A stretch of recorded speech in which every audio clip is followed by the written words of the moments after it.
আসসালামু আলাইকুম রহমতুল্লাহ অবরাকাত। আলহামদুলিল্লাহ ওয়াসসালাতু ওয়াসসালামু আলা রসুলিল্লাহ।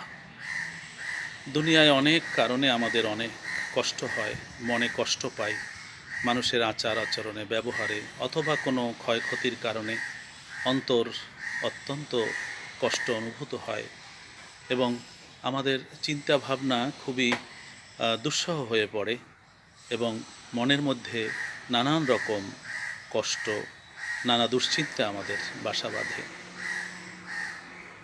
আল্লাহ পাক রব্বুল আলামিন নবী সাল্লাল্লাহু আলাইহি ওয়াসাল্লামকে আদেশ করেছেন যে তোমার যখন কাফিরদের দেওয়া অপবাদ, কাফিরদের দেওয়া কষ্ট, কাফিরদের যে সকল অযাচিত বাজে কথা তোমাকে নিয়ে বলে, সে কারণে হে প্রিয় রসুল, তোমার অন্তরাত্মা যদি কষ্টে অনুভূত হয় বা কষ্টে নিপতিত হয়, তাহলে তুমি আমার প্রশংসা করো এবং সাজদায় লুটিয়ে পড়ো। মহান আল্লাহ রব্বুল আলামিন পবিত্র কোরআনে তাই বলেন, বিসমিল্লাহির রহমানির রহিম, ওয়ালাকাদ না'লামু আন্নাকা ইয়াদীকু সাদরুকা বিমা ইয়াকুলুন ফাসাব্বিহ বিহামদি রাব্বিকা ওয়া কুম মিনাস সাজিদিন। আল্লাহ বললেন, ওয়ালাকাদ না'লামু আন্নাকা ইয়াদীকু সাদরুকা বিমা ইয়াকুলুন।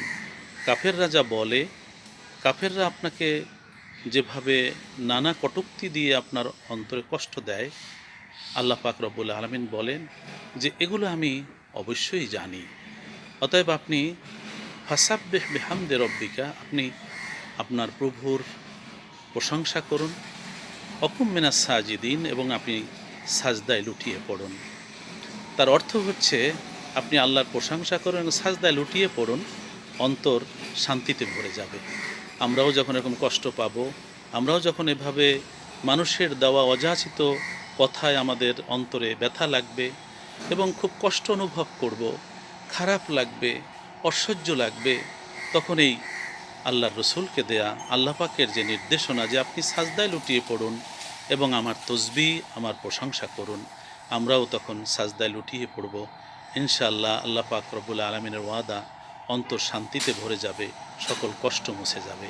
সেই জন্য আল্লাহর বাণী, ওয়ালাকাদ না'লামু আন্নাকা ইয়াদীকু সাদরুকা বিমা ইয়াকুলুন, হে আল্লাহ রসুল, অবশ্যই আমি জানি যে কাফেররা আপনাকে যে সকল অযাচিত বাজে কথা দিয়ে কষ্ট দিয়েছে, আপনি সাজদায় লুটিয়ে পড়ুন, আল্লাহর প্রশংসা করুন, অন্তরাত্মা শান্তিতে ভরে যাবে।